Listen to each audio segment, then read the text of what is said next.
Harlem, New York. 8:47 p.m. Friday, September 14th, 1951. The autumn rain cuts through the neon glow of 125th Street like accusations through silence. Inside Minton's Playhouse, the air hangs thick with cigarette smoke and the metallic scent of betrayal. At a corner table beneath a dying light bulb, City Councilman Vincent "Vinny" Torino counts bills with the precision of a man who has made corruption his profession. His manicured fingers, soft from a lifetime of handshakes and backroom deals, separate the hundreds from the 50s. $12,000, the exact price of 300 families' futures. Torino doesn't belong in Harlem. His tailored wool suit screams Midtown money. His Italian leather shoes have never touched these streets except to collect what he calls community contributions. Tonight, he's celebrating the successful passage of Resolution 847, a zoning change that will demolish 6 blocks of low-income housing to make way for a luxury development project. The same blocks Ellsworth Bumpy Johnson had paid him to protect just 3 months earlier. 8:52 p.m. Torino lights a Cuban cigar, the flame illuminating his satisfied smirk. He doesn't see the figure approaching through the smoky haze, doesn't notice how conversations die as the man moves between tables, doesn't understand that the temperature in the room has dropped 10 degrees in 10 seconds. Bumpy Johnson materializes at the table's edge like judgment itself. He wears a charcoal suit pressed to razor sharpness, his presence filling the space with the quiet authority of a man who has never needed to raise his voice to be heard. His eyes, cold, calculating, final, lock onto Torino's face with surgical precision. Councilman. Bumpy's voice carries no emotion, no anger, just the flat certainty of mathematics. You took my money in June. Promised to block any zoning changes on those 6 blocks. Tonight, you voted to tear them down. 300 families. Men, women, children who trusted my word because I trusted yours. Torino's cigar trembles between his fingers. Look, Johnson, business is business. The city offered more than you could afford. Nothing personal. Personal. Bumpy repeats the word like he's examining a specimen. You made it personal when you used my money to fund your betrayal, when you called those families urban decay in your speech tonight, when you laughed about cleaning up the jungle. The briefcase on the table contains the evidence, transcripts, bank records, photographs. Torino's entire web of corruption laid out like an autopsy report. 8:55 p.m. You have 72 hours, Bumpy continues, his tone never shifting from that deadly calm. Return the money. Reverse the vote, or learn what happens when you steal from people who have nothing left to lose. Torino forces a laugh, whiskey courage overriding survival instinct. You threatening a city official? I got connections, Johnson. Police protection. Political immunity. You touch me, and 72 hours. Bumpy turns and walks away, his footsteps echoing like a countdown timer in the sudden silence. Torino doesn't return the money, doesn't reverse the vote, tells himself that Bumpy Johnson is just another street thug who doesn't understand how real power works. He spends the weekend at his country club joking with fellow councilmen about putting the animals back in their cages. 72 hours and 11 minutes later, police find Vincent Torino's body in his city-issued Buick parked directly in front of City Hall. His expensive suit is torn, his Italian shoes are missing. And crammed into his mouth, forced past his broken teeth until his jaw dislocated, are $120 bills. $12,000, the exact amount of his bribe. Pinned to his chest with an ice pick is a handwritten note on city letterhead, paid in full. Interest included. The story of how Vincent Torino choked on his own greed is a warning that history has tried to hide. If you enjoy these deep dives into the underworld, you can support the channel by buying me a coffee using the link in the description. Your support keeps these investigations alive. Now, let's go back to June 12, 1951, the day Bumpy Johnson first shook hands with a dead man.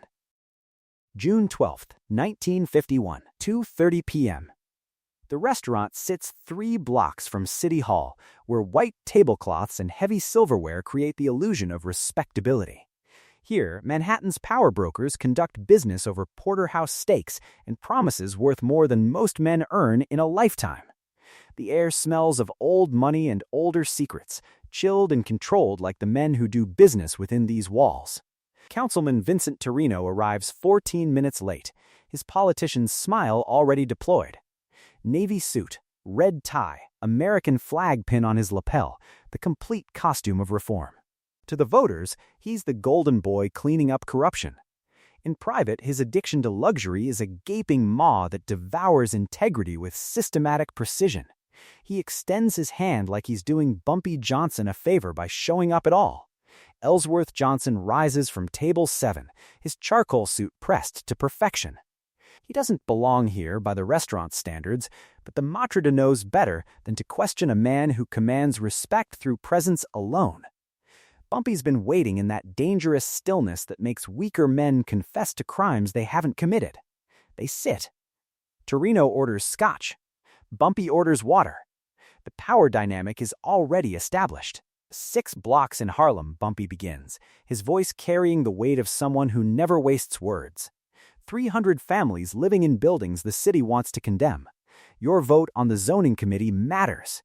Torino leans back, performing casual interest. Urban decay. Safety concerns. The buildings are falling apart.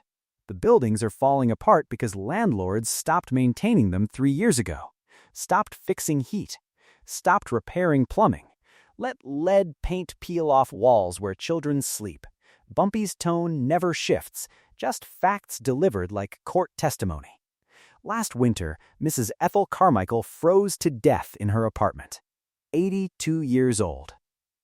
No heat for 6 weeks. Her grandson found her wrapped in every blanket she owned. He continues without pause. Apartment 3B on 118th Street. 2 kids sleeping in the kitchen because the bedroom ceiling caved in. 5th floor. Old man with frostbite scars on both feet because the heat was cut for 2 months.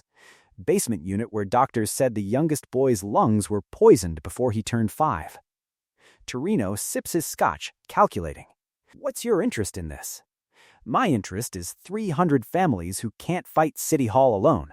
I pay their rent when they're short. I keep the dope away from their doors. My numbers runners buy from their shops. There's a church on that block, Abyssinian Baptist. Community anchor since 1923.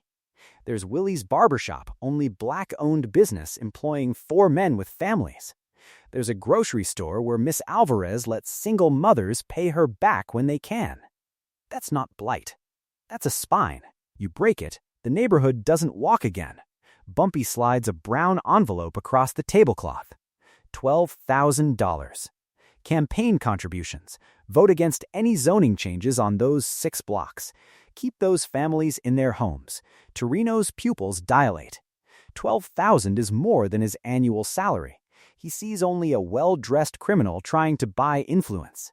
Misses the strategic mind. Misses the community loyalty. Misses the warning embedded in every syllable.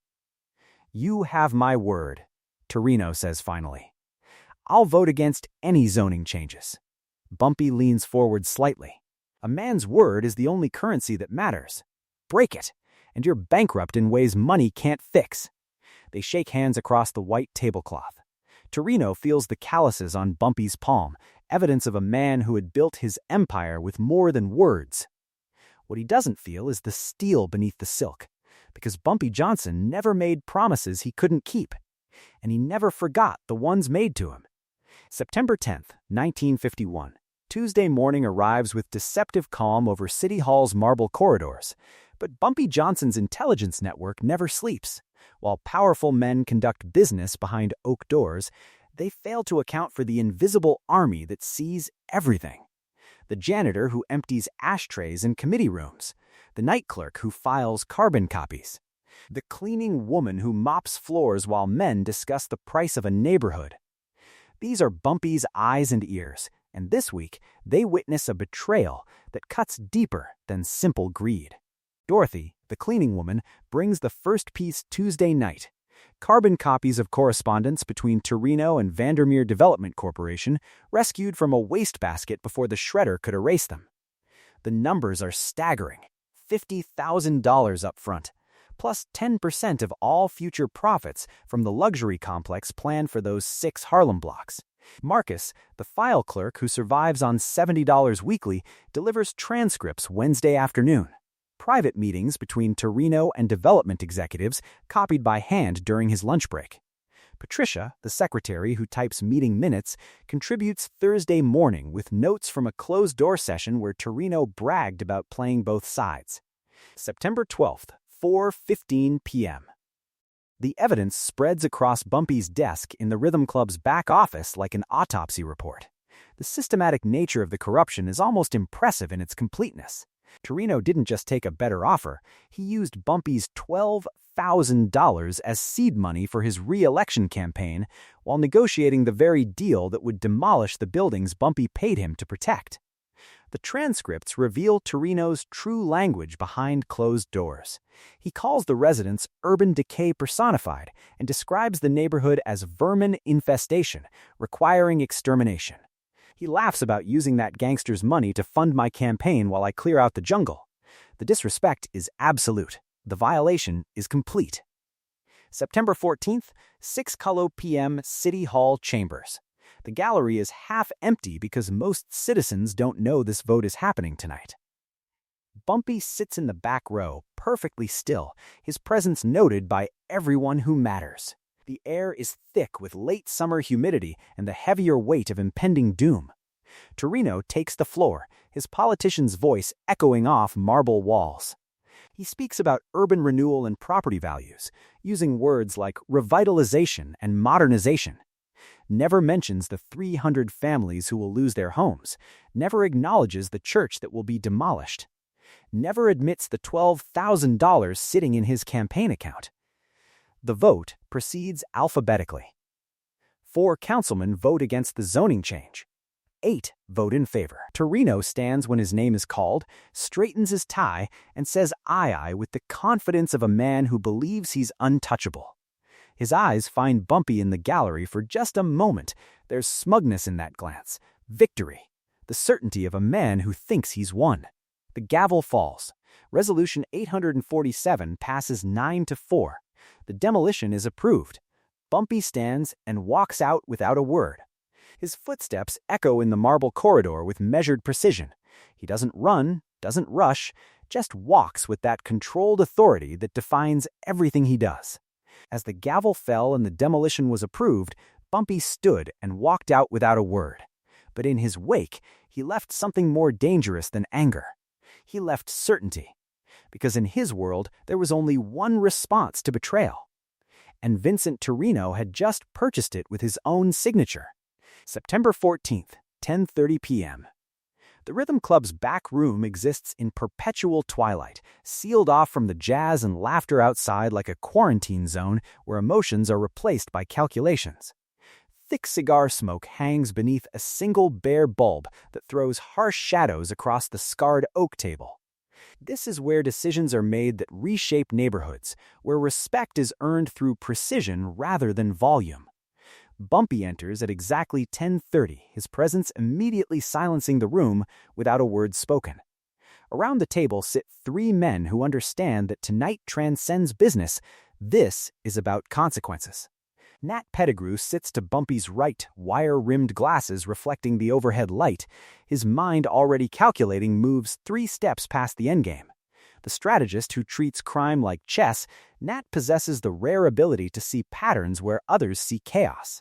Across from him, Illinois Gordon leans back in his chair, 240 pounds of muscle earned through systematic violence applied with surgical precision. His hands, scarred from years of street justice, rest motionless on the table. To Bumpy's left, Junie Byard flips through a small notebook where the city's secrets live in cramped handwriting, every conversation cataloged, every weakness documented. Bumpy places the transcripts of Torino's meetings on the table like evidence in a trial. No raised voice, no dramatic gesture. Just paper, ink, and betrayal set out for examination. Illinois speaks first, his voice a rumble from deep in his chest. Say the word. I'll have him in the river by midnight. Clean. Problem solved. Nat removes his glasses, cleaning them with methodical care. Violence is easy. But Torino has police protection, political connections. His death brings investigations we don't need. Federal attention that hurts the community more than it hurts him. Junie taps his notebook. He's got gambling debts. $12,000 to a bookie connected to the Genovese family, maintaining 2 mistresses, one in Brooklyn, one in Queens. Wife doesn't know about either. Political allies include the police captain of the 23rd Precinct and a federal prosecutor who takes monthly payments. The debate continues for nearly an hour. Illinois argues for immediate retribution that leaves bodies as warnings. Nat advocates for financial ruin and public humiliation. Junie suggests leveraging Torino's weaknesses to force a vote reversal. Bumpy listens to all perspectives, processing variables with the cold calculation that built his empire. Simple is for men who don't think past tonight, Bumpy finally states. We dismantle his protection first. Systematic. Quiet. I want him isolated before we collect what he owes. September 15th. The investigation begins with military precision. Junie's network fans across the city, documenting Torino's every movement. By noon, they know his schedule better than his secretary does. Morning routine leaves his brownstone at 7:45, coffee at the same diner, City Hall by 8:30. Evening patterns. Twice weekly gambling, Friday nights with the Brooklyn mistress, Sunday afternoons with the Queens one. The isolation strategy activates that afternoon. Bumpy makes calls. The police captain receives quiet suggestions that his own corruption files might surface if he answers Torino's calls. The Genovese bookie is reminded that doing business with betrayers damages everyone's reputation. One by one, the pillars supporting Torino's confidence are silently removed. September 16th brings psychological warfare. Torino's Buick is found with sugar in the gas tank. His office phone rings at all hours. Silence, breathing, disconnection. His gambling debts are quietly purchased, transferred to new ownership demanding immediate payment. By Sunday evening, Torino had made 17 phone calls to people he thought would protect him. 16 went unanswered. The 17th was answered by a voice he didn't recognize, delivering a message he would never forget. The councilman has 48 hours to make this right. After that, all debts come due. September 17th, 8:47 p.m. Minton's Playhouse pulses with jazz that seems to mock the tension building at Table 7, where cigarette smoke mixes with sweat and the metallic scent of impending judgment.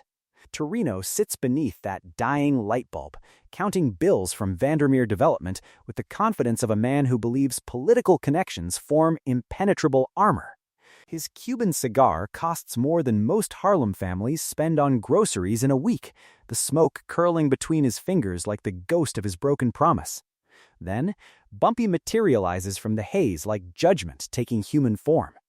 The room doesn't go silent all at once. Conversations die in waves as his presence moves through the space, each table recognizing the atmospheric pressure that precedes violence or worse.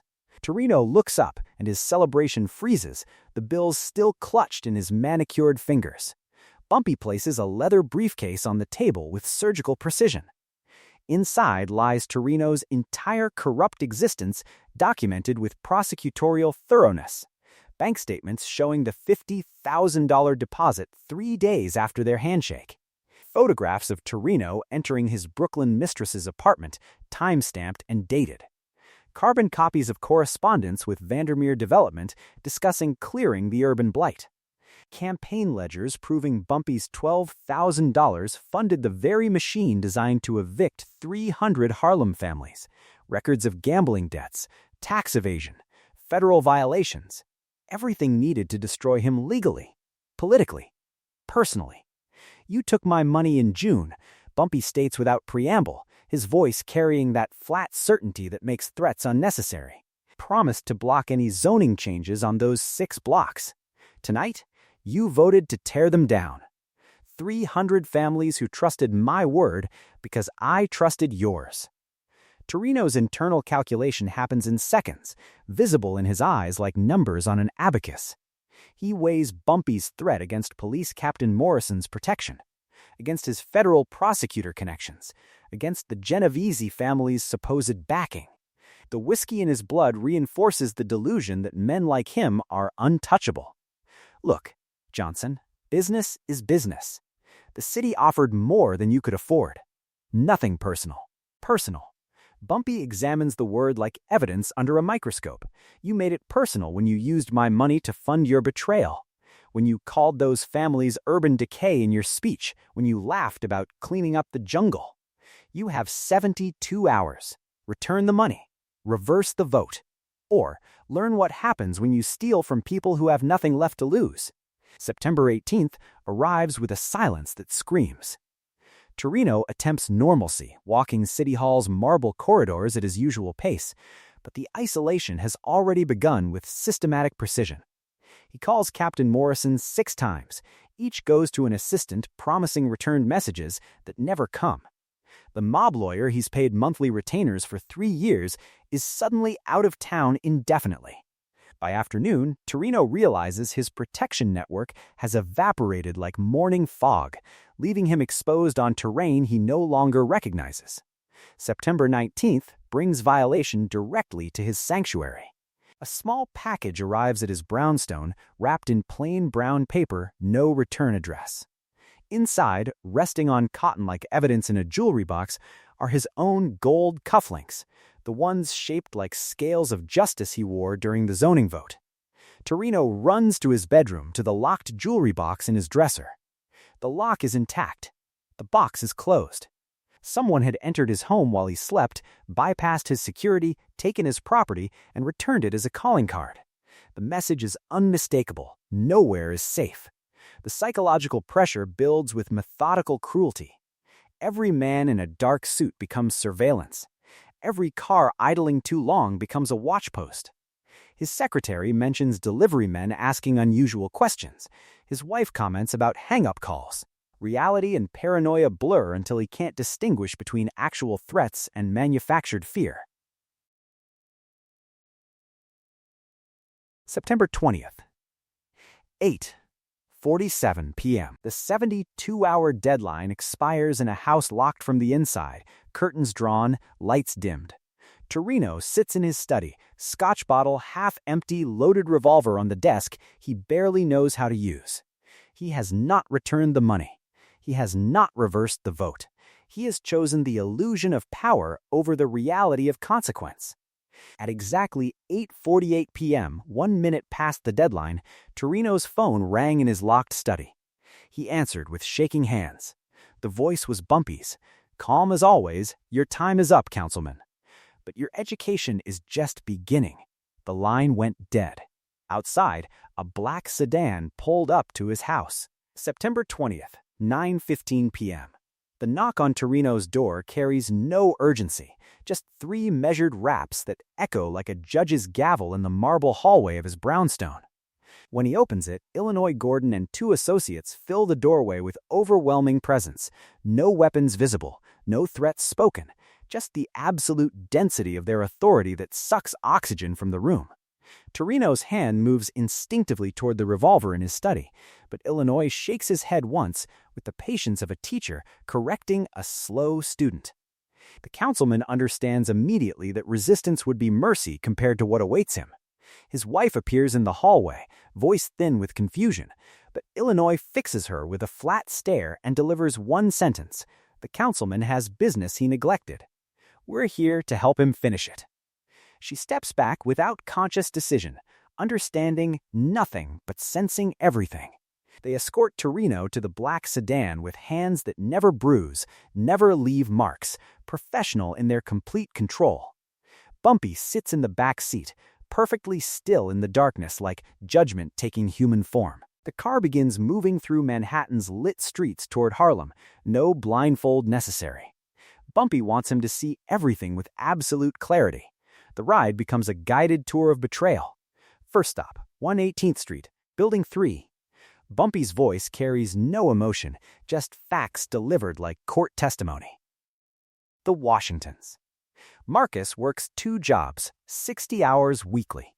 His daughter has asthma from the mold in the walls. You voted to put them on the street in 90 days. The building's windows glow with life, families eating dinner, children doing homework, elderly sitting by radios listening to jazz that mocks Torino's trembling hands. They continue this procession through all 6 buildings. Bumpy names families like reading a memorial. Third floor. Mrs. Coleman, widowed, raising 3 grandchildren after her daughter died from tuberculosis. She cleans offices downtown, sends those kids to school and hand-me-downs that she washes every night. Each stop twists the psychological knife deeper, forcing Torino to confront the human cost of his $50,000 betrayal. The final destination materializes at 10:47 p.m., Abyssinian Baptist Church, the community's spiritual anchor since 1923. They enter through the side door, descending narrow stairs into the basement where the church holds Wednesday night suppers for families who can't afford groceries. The space smells of old wood, candle wax, and decades of prayers, now condemned to demolition for a luxury parking garage. Torino is positioned in a wooden chair beneath a simple cross. Illinois secures his hands with mechanical efficiency while Bumpy places the leather briefcase on a small communion table, opening it to reveal $12,000 in $100 bills, the exact price of betrayal. "You didn't just steal money, Councilman," Bumpy states, the words echoing off stone walls with the weight of a verdict. "You stole hope. You stole homes. You stole the future from children who never hurt you." The execution becomes a systematic transaction. Bumpy begins counting bills, each one folded with deliberate care before being forced past Torino's broken teeth. The Washingtons, the Colemans, the Rodriguezes. Each $100 bill represents a family's rent, another child's future, another broken promise made tangible. The method is brutal, precise, ensuring the symbolism becomes legend that every corrupt politician will understand. Bumpy writes the note on City Hall letterhead in his own handwriting, paid in full. Interest included. He pins it to Torino's chest with an ice pick through the American flag lapel pin. As the last bill disappeared into Torino's throat, Bumpy checked his watch, 11:23 p.m. He adjusted his tie, straightened his suit jacket, and walked out into the Harlem night. Behind him, Vincent Torino sat in permanent silence, his mouth full of the money that had bought his soul. The message was complete. Now, it needed to be delivered. 3 weeks later, the war concludes in silence at Red Rooster Restaurant. Vincent Gigante enters alone, without entourage, without visible weapons, approaching Bumpy's table with the careful respect of one apex predator acknowledging another. He places a cream envelope on the scarred wood and nods once before departing. Inside rests a cashier's check for $100,000 made out to Jerome Washington's grandmother and a handwritten note on heavy cardstock. "You were right. Some things cannot be bought." Harlem remains yours. No treaties are signed. No photographs are taken. But from that day forward, Italian soldiers no longer roam 125th Street demanding tribute. The kingdom endures, the message becomes legend, and the story of the day Bumpy Johnson burned $1 million becomes permanent warning that sovereignty has a price money cannot pay. September 21st, 6:30 a.m. The morning sun paints City Hall's granite facade in deceptive gold as Patrolman O'Malley discovers the black Buick parked with mathematical precision directly in front of the main entrance.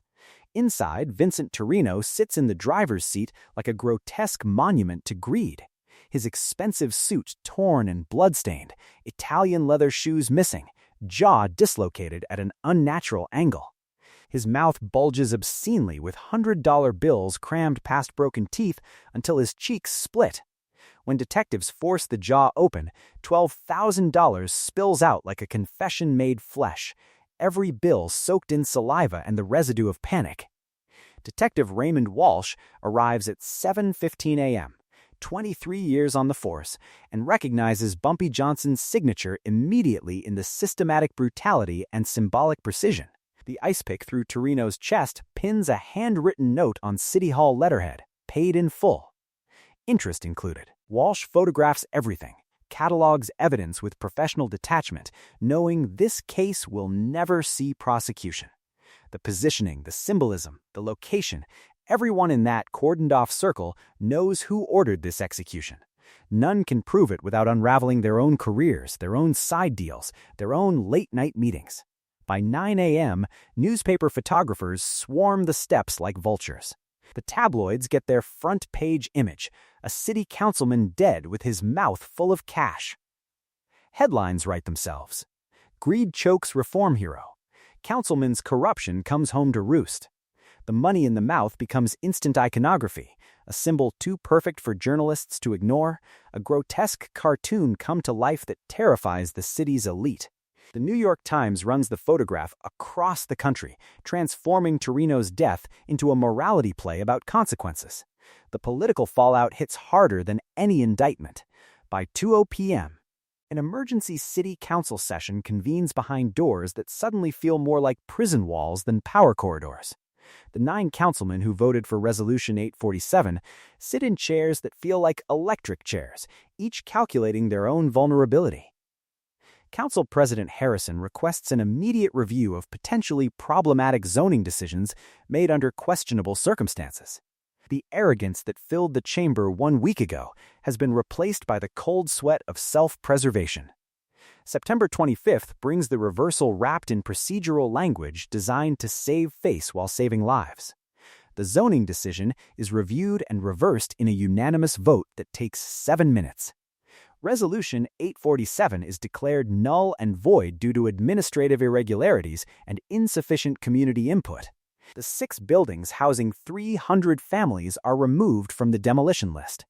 Vandermeer Development Corporation issues a terse statement about pursuing opportunities elsewhere and disappears from Harlem's future.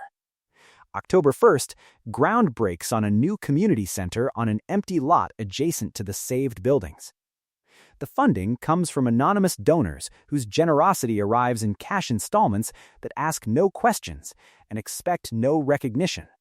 Mrs. Coleman's grandchildren will learn to read in rooms built with money that once bought betrayal. The broader impact ripples through every political office in Manhattan. Every councilman, every alderman learns the lesson carved into Torino's corpse: you can steal from anyone except Harlem. Bumpy Johnson's reputation evolves from criminal to something more complex. The protector who enforces his own justice with systematic precision that makes legal consequences seem merciful. The $12,000 from Torino's mouth mysteriously disappears from the evidence room 3 weeks later, rumored to be distributed among displaced families in other neighborhoods who weren't fortunate enough to have someone watching their backs. The official report listed Vincent Torino's death as a robbery gone wrong. The case remains unsolved to this day. But in Harlem, justice was served, not the kind written in law books, but the kind that comes when the powerful forget that respect isn't bought with votes or titles. It's earned through loyalty to the people who need you most. Bumpy Johnson never forgot that lesson. And after September 21st, 1951, neither did anyone else who thought they could profit from other people's pain. Because in his world, every debt gets paid. With interest.